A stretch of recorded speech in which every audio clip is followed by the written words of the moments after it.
Na aula teórica passada, que na verdade não foi a semana passada, na última aula teórica, nós fizemos um andamento progressivo dos atos processuais, que foi aí que eu comecei a trabalhar com vocês com um mapa mental, pedi um mapa mental a vocês. Então, vocês já têm aí esse panorama no caderno, num arquivo de Word, partindo-se da petição inicial, o que aconteceu na primeira audiência, possibilidade de oferta de acordo ou não, se houve o acordo, o juiz pode homologar ou não, homologando eu tenho a sentença que homologa o acordo, é irrecorrível para as partes, não havendo acordo ou não havendo aceitação dessa proposta de acordo, a gente segue para os demais atos processuais. O reclamado apresenta a sua resposta, que pode ser contestação, exceção, reconvenção. Na sequência, o juiz abre prazo para que o juiz abre prazo para o reclamante se manifestar sobre preliminares de mérito, prejudiciais de mérito e documentos. Não se esqueçam, no processo do trabalho, nós não temos réplica ou tréplica naquela sistematização tradicional do processo civil. No processo civil, você vê lá o réu apresentar contestação, depois tem prazo para réplica, depois tem prazo para tréplica. Não vamos fazer isso aqui. Depois que o reclamado apresenta a contestação, o juiz abre prazo para que o reclamante se manifeste sobre preliminares de mérito de contestação, se houver, prejudiciais de mérito da contestação, se houver, e documentos. Esse prazo dado para o juiz é um prazo determinado por ele, juiz, por isso é um prazo judicial. Se a audiência for uma audiência una, em que todos os atos processuais acontecem oralmente, naquela única oportunidade de audiência, o juiz concede, em regra, 20 minutos para que o reclamante tenha acesso aos documentos, analise os documentos e se pronuncie sobre os documentos e também sobre preliminares e prejudiciais de mérito. Se o juiz não estiver adotando a concentração dos atos processuais e se ele fizer, portanto, uma audiência fracionada, então ele passou pela oportunidade do acordo, não teve acordo, o reclamado juntou a contestação, o juiz, antes de encerrar oficialmente a audiência, vai estabelecer prazo para que o reclamante, por exemplo, em 5 dias, 10 dias, geralmente não mais do que 15 dias, esse prazo é judicial, o juiz determina.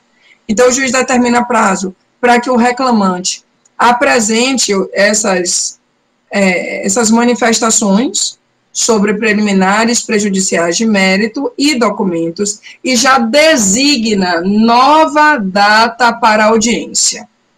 As partes estarão dispensadas, a nova data para audiência versará sobre a continuação da fase de instrução e nessa segunda audiência vocês vão ver oitiva, na verdade, primeiro, os depoimentos das partes, né, o autor e o réu, querendo o juiz pode dispensar os depoimentos das partes, e é a oportunidade para que se colham todos os meios de prova admitidos em direito. Então, se o juiz quiser ouvir autor e réu, o réu na figura do preposto, na sequência o juiz vai perguntar se tem testemunhas a serem ouvidas, qual é o fato que deseja ser provado através da oitiva dessas testemunhas. Se for o caso, requisitará a prova pericial e o juiz nomeará o perito, e aí vai ter que adiar de novo a audiência, porque não tem como a perícia acontecer instantaneamente, né, naquela hora, naquele momento. Então o juiz vai adiar mais uma vez, vai designar outra data da audiência. lembrando, eu já falei isso no processo, mas para quem não faz processo agora, lembre-se que o juiz nomeia o perito, as partes, se quiserem, podem nomear assistentes técnicos, que são assistentes do perito, só que quem paga os honorários periciais é a parte, honorários periciais do perito nomeado pelo juiz, para não confundir. Quem paga esses honorários é a parte que sucumbiu no objeto da perícia. Agora, se você quiser nomear ou indicar assistente pericial, você que pague. Então, veja bem, vamos imaginar que esse processo tem como objetivo apurar se o reclamante tem ou não tem uma doença ocupacional. Sei lá, aquela deficiência auditiva foi gerada pelo ruído, além das normas previstas pelas autoridades competentes, e se esse ruído causou ou não causou essa deficiência auditiva, essa surdez aí no reclamante. Vamos imaginar que Roberta, médica, foi nomeada como perita.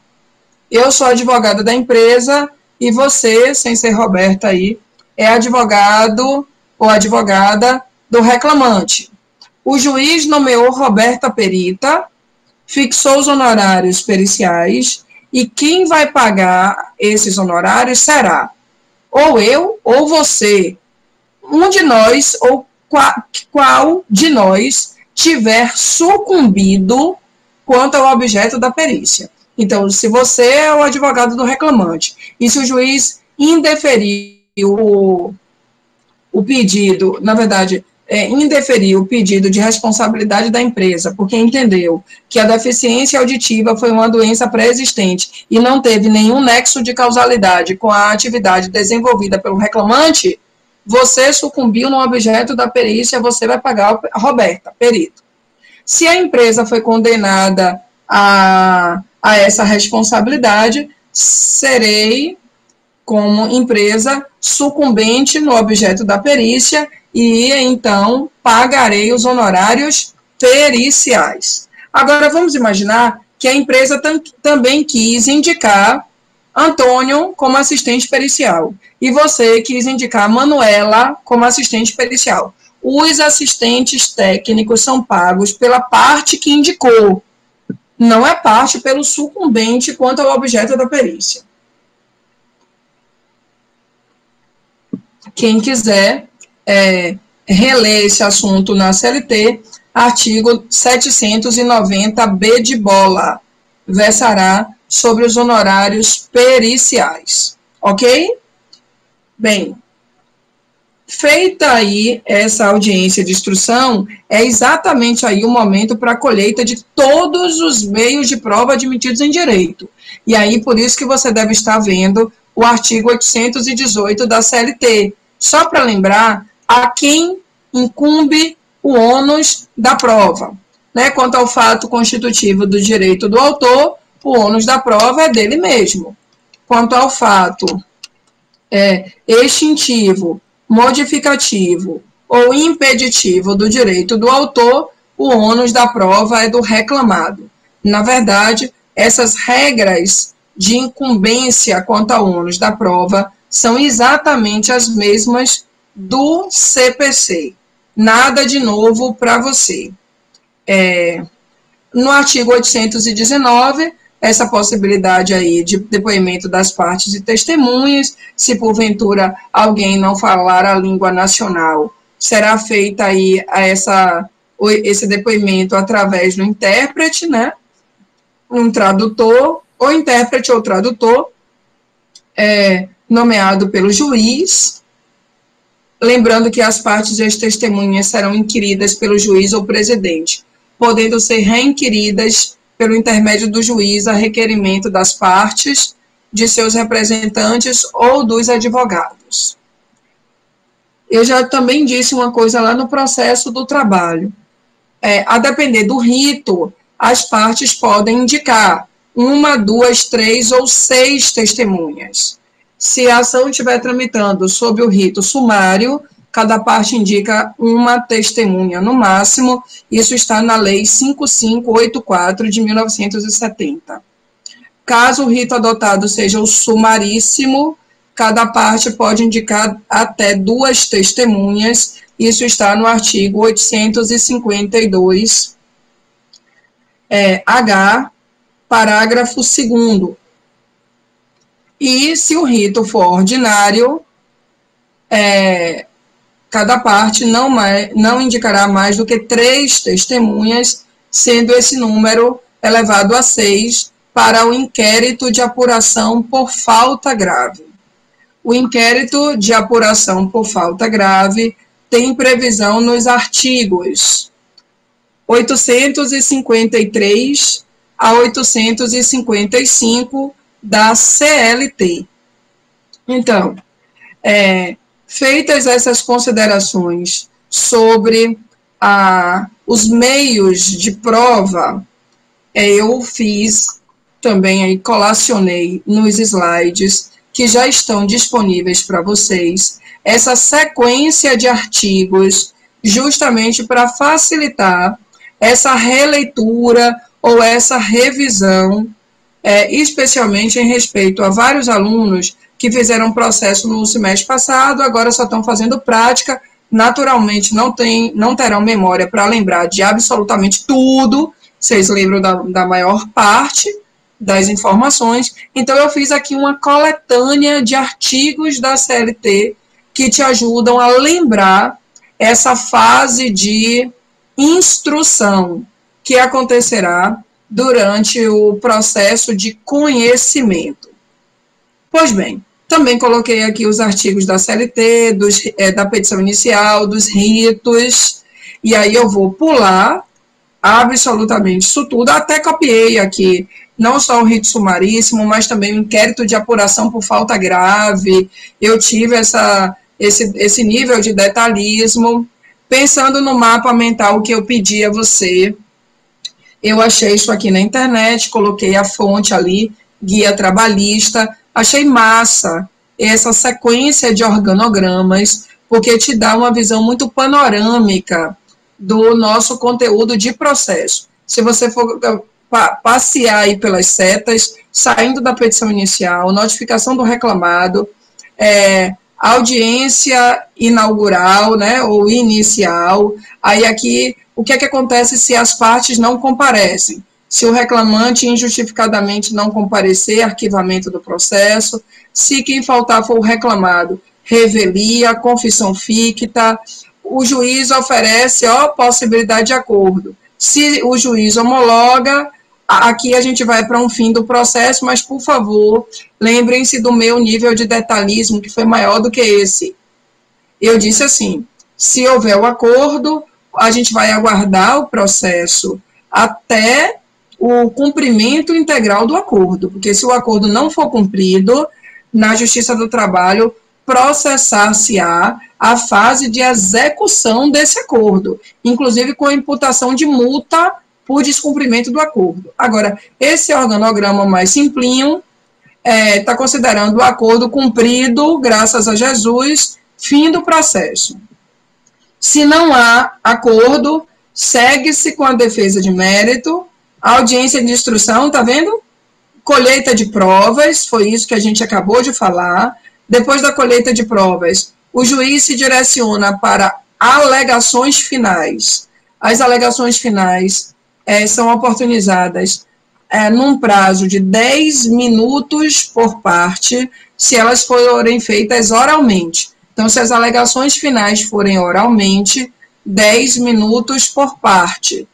Se eu tiver num processo bastante complexo, aqui, depois da colheita de provas, o juiz suspende a audiência, designa nova data de audiência para tão somente a entrega de memoriais e a necessidade do juiz oportunizar o acordo. Lembra daquela segunda oportunidade de acordo? Está posto, inclusive, no artigo 850 da CLT. Estudamos princípio da conciliação lá no processo do trabalho. O juiz pode oportunizar o acordo em qualquer audiência, em qualquer momento do processo, mesmo na fase de recurso e até na fase de execução. Mas existem 2 momentos que obrigatoriamente o juiz está vinculado por lei a oferecer essa possibilidade de acordo. Na audiência inaugural, aqui, ó, antes da entrega da defesa, e na audiência de instrução, após as alegações finais e antes do julgamento. Por isso que esse organograma está aqui, ó, nova tentativa de conciliação. Se não houve possibilidade de acordo, o juiz proferirá o seu julgamento. O julgamento pode ser feito em audiência, oralmente, em que pese na prática isso ser raro. As audiências acontecem com um intervalo muito curto. Você pega uma pauta de audiência, você encontra audiências de 5 em 5 minutos, já vi audiência de 3 em 3 minutos, por isso que acaba atrasando tanto na Justiça do Trabalho. E aí, não que não possa, mas os juízes acabam adotando como estratégia o julgamento em gabinete. Então, os autos ficam conclusos para julgamento e o juiz, em gabinete, profere a sua sentença. Alguns juízes, mesmo que não profiram a sentença oralmente, em audiência mesmo, intimam as partes de que a sentença estará disponível de hoje a 8 pelo PJE a partir das 14 horas. Essa, por exemplo, é a estratégia do Rodolfo Pamplona. Ele não acumula mais do que 8 dias de prazo para ele proferir as sentenças.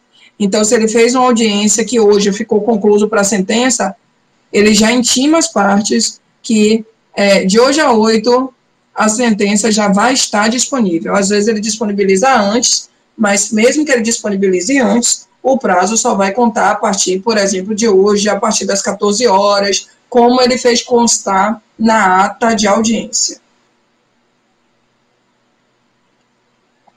Bem, me lembrei, aproveitando, né, para eu fazer aqui uma propaganda de não mais do que 10 segundos, não, 30 segundos. Eu fiz uma live, o Rodolfo Pamplona entrou em contato comigo porque alguém pediu que nós fizéssemos uma live juntos. Rodolfo Pamplona foi meu professor na UFBA, super querido, live confirmada, vocês serão os primeiros a saberem, dia 5 de maio, 17 horas. Eu não vou publicar isso agora no meu Instagram, para não ficar muito longe, não cair no esquecimento, mas dia 5 de maio, 5 horas da tarde, a gente vai fazer de 5 às 6 um debate interessantíssimo, e aí preciso ter presença obrigatória de todos que quiserem, mas obrigatoriamente todos os meus alunos de prática trabalhista, de processo e de direito do trabalho. Pelo amor de Deus, essa é a oportunidade para a gente debater essa realidade, né, dos impactos gerados pelo isolamento social nas relações trabalhistas. Então, há pedidos, o pedido vai ser atendido no dia 5 de maio. Um bate-papo bem legal. Considerando aqui que eu tenho a sentença, que é a oportunidade em que o magistrado vai proferir o seu julgamento, que decorre do livre convencimento dele. Só que esse convencimento necessariamente, mesmo assim, é motivado. Isto é, o juiz vai ter que proferir sua decisão, ele não está vinculado ao laudo do perito, de Roberta Perita, mas ele precisa necessariamente fundamentar a sua decisão. A estratégia na verdade, a estrutura estética, melhor dizendo, a estrutura estética da sentença é a mesma do processo civil, a mesma.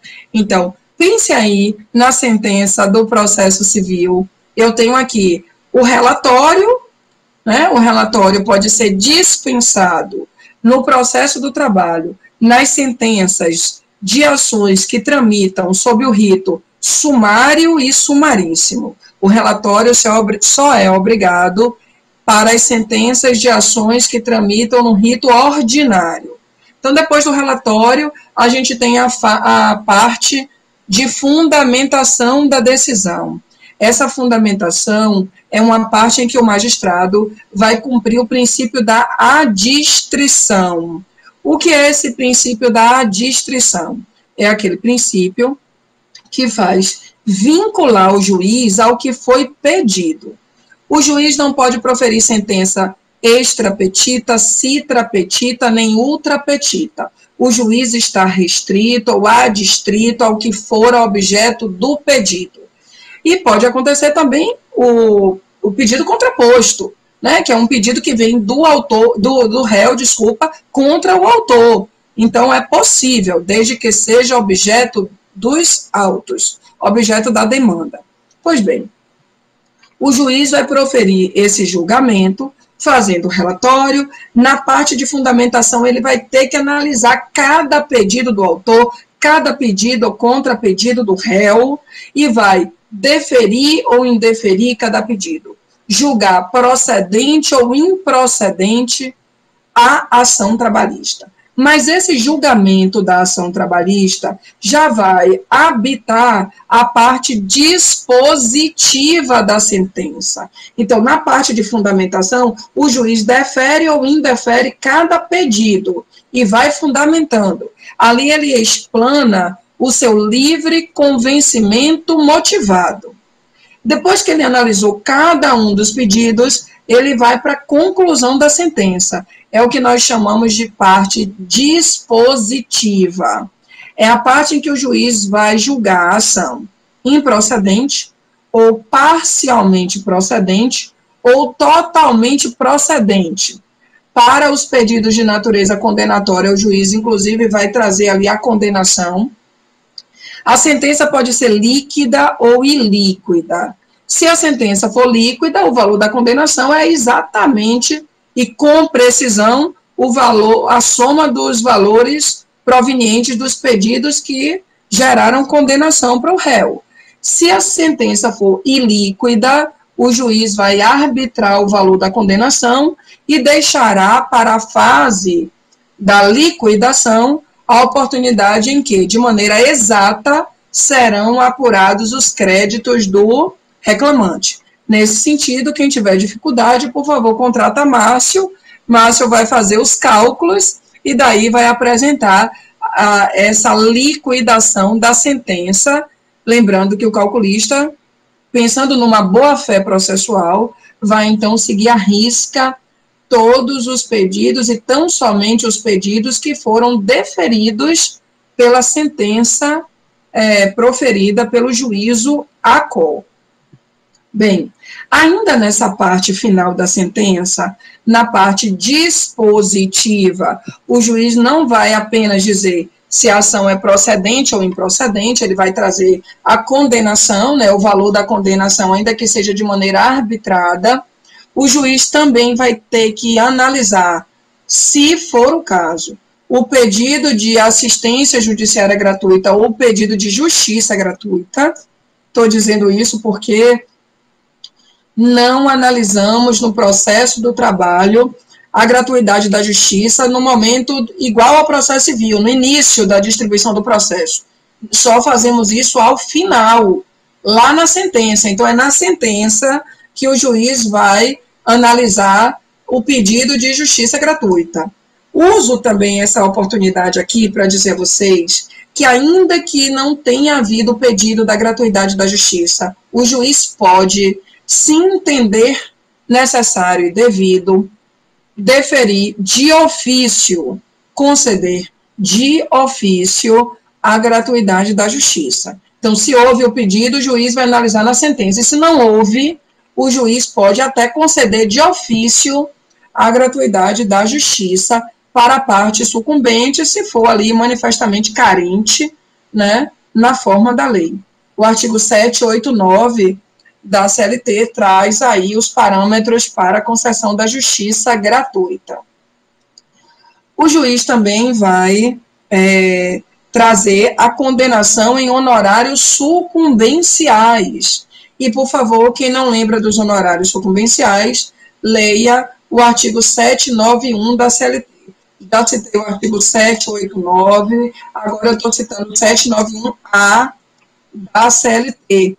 Esse artigo trata dos honorários sucumbenciais, são fixados pelo juiz em favor do advogado vencedor na demanda trabalhista. Esses honorários são fixados entre 5% e 10% do valor líquido pertinente à causa trabalhista, né, dos créditos do trabalhador, e não cabe compensação desses honorários advocatícios, desses honorários sucumbenciais, no caso da procedência parcial da ação. Então, vamos imaginar, o reclamante fez 20 pedidos, a Justiça do Trabalho, através do magistrado, deferiu 12 pedidos. Então, essa ação foi julgada parcialmente procedente. O reclamante foi vitorioso em 12 pedidos e a reclamada foi vitoriosa em 8 pedidos, que foram os 8 exatamente que o reclamante não ganhou. Não pode haver compensação dos honorários advocatícios. Você estará me compreendendo se você entender, então, que sobre o que cada parte sucumbir, o juiz vai estabelecer os honorários advocatícios devido em favor do advogado vencedor. Então, se o reclamante foi vencedor em 12 pedidos, ele foi perdedor em 8. Então, o juiz vai condenar o reclamante a pagar honorários advocatícios sobre esses 8 pedidos aqui que ele pediu e que ele perdeu. E a empresa foi perdedora nos 12 pedidos que o reclamante ganhou. Então, pagará os honorários advocatícios baseando-se nesta sucumbência. Ok, gente? Não cabe compensação dos honorários advocatícios. São os honorários sucumbenciais. Assim, o juiz proferiu sua sentença, cumprindo seu livre convencimento motivado. E, verificando que a sentença foi publicada e que não se trata de sentença homologatória de acordo, mas sim de sentença que julgou mérito ou que extinguiu o processo sem resolução do mérito, caberá recurso. Esse recurso para a discussão do mérito será chamado de recurso ordinário na Justiça do Trabalho. Lá no processo civil você chama de apelação, mas aqui você chama de recurso ordinário. Eu já poderia adentrar no assunto relacionado a recursos, mas como eu já estou chegando, né, a 12h45, eu quero te dizer o seguinte. Para estudar recursos, eu tenho que estudar requisitos de admissibilidade dos recursos. Os requisitos de admissibilidade são aqueles pontos que nós precisamos observar e que, se cumpridos, farão com que o recurso seja conhecido. Olha, nos posicionando agora como advogados do recorrente, e não importa se o recorrente é autor ou se é o reclamado, não importa, mas o objetivo do recorrente é ter o seu recurso conhecido e provido. Esse provimento do recurso vai gerar ou a anulação da sentença, se você pedir para anular a sentença, ou vai gerar reforma da sentença. Então, ou anulação ou reforma, não importa. Mas o que importa é, se a gente recorreu, a gente está chateado com algum ponto da sentença do juiz. E a gente pretende ter ou a sentença anulada ou a sentença reformada. Para a gente alcançar esse nosso objetivo final, que é a sentença reformada ou anulada, eu tenho que ter o recurso conhecido e provido. Para termos o recurso conhecido, é preciso cumprirmos os requisitos de admissibilidade. São esses que a gente tem que estudar primeiro. E aí, sendo conhecido o recurso, é que o Tribunal Regional do Trabalho, através de uma das turmas, passará a analisar o mérito. E se concordar com as razões do recorrente, esse recurso será provido. Se o recurso nem for conhecido, então eu nem analiso o mérito. Primeiro eu tenho que conquistar esse conhecimento do recurso. Para que o recurso seja conhecido, eu tenho que cumprir, atender os requisitos de admissibilidade dos recursos, desse recurso. Os requisitos de admissibilidade dos recursos são requisitos intrínsecos e extrínsecos. Os requisitos intrínsecos são chamados de requisitos subjetivos. São requisitos que dizem respeito às pessoas dos recorrentes. São eles: legitimidade para recorrer, interesse de recorrer e necessidade de recorrer. Então, legitimidade, interesse e necessidade. Os alicerces, ou a tríade capitaneada pelo devido processo legal, mas agora aqui, devido processo para interposição do recurso. Legitimidade para recorrer, interesse de recorrer e necessidade de recorrer, adequação para recorrer. Perceba, se eu sou reclamante e a ação foi julgada totalmente procedente, eu até tenho legitimidade de recorrer, mas eu não tenho interesse de recorrer, porque só recorre quem está irresignado com a decisão do juiz. Se eu estou feliz porque tudo que eu pedi o juiz me deu, eu não tenho interesse de recorrer. Então, se eu recorrer, numa esquizofrenia jurídica que eu ganhei, o juiz não conhecerá do meu recurso por falta de interesse de recorrer. Agora, além desses requisitos intrínsecos, o que mais eu devo lhe chamar a atenção são os requisitos extrínsecos, ou requisitos objetivos. Estou falando da tempestividade, porque você tem que interpor o recurso dentro dos respectivos prazos recursais. Se ultrapassar o prazo para interposição do recurso, preclusão, então você não pode mais recorrer, se for o caso, vai até alcançar o trânsito em julgado da decisão, mas você não poderá mais recorrer. A regra da tempestividade é de 8 dias. Semana que vem eu vou trazer uma tabelinha com todos os recursos e todos os prazos para recorrer, vai ser mais fácil. Mas além da tempestividade, eu tenho uns outros requisitos extrínsecos, que são o que lá no processo civil você chamou de preparo, mas aqui eu vou chamar de pagamento das custas processuais e cumprimento das exigências de depósito recursal. E aí, eu não vou começar isso agora. O depósito recursal é cruento. Eu vou pedir, eu já passei o estudo dirigido. Estrategicamente, o que eu te pedi foi o seguinte: faça um mapa mental, ou se você quiser chamar de uma linha processual, igualzinha àquela que você deve estar com saudade de eu construir no quadro da sala, na louça. E aí já aproveito para agradecer o carinho de Lili, de todas vocês que se manifestaram aí ao longo da aula nas mensagens. Às vezes eu não comento automaticamente para não me perder no raciocínio, e essa aula é tão pequena, mas eu só tenho que agradecer as mensagens de carinho, as mensagens de WhatsApp, muitas vezes não para me pedir algo, me perturbar o juízo, mas só para dar um alô e dizer que está com saudade.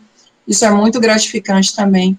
É o reconhecimento de um trabalho que eu desenvolvo com todo amor e vocação, vocês sabem disso, porque quem tenta falsear esta simpatia, a casa cai, a carapuça não fica, porque não dá certo, isso é fato, e eu sei como vocês reconhecem o meu trabalho, eu preciso mesmo agradecer sempre, sempre, sempre. Então, estrategicamente, eu passei esse estudo dirigido. Quando eu chamo de mapa mental, é para ficar mais bonitinho, mas se você quiser fazer aquela linha processual, eu pedi agora a linha processual da sentença e com os recursos até o trânsito em julgado. Você pode pegar um livro, ou você pode ser bem esperto, jogar no Google, linha processual, mapa mental da fase recursal trabalhista. Você vai encontrar uma coisa muito parecida com esse daqui, ó, que eu já coloquei para você aí até a sentença, mas agora eu quero da fase recursal. Eu não quero ainda da fase de execução. Então, Eu quero que você faça isso para a semana que vem, porque na semana que vem eu vou estudar custas processuais, depósito recursal, e eu quero que você venha me ver na semana que vem com a máquina de calcular.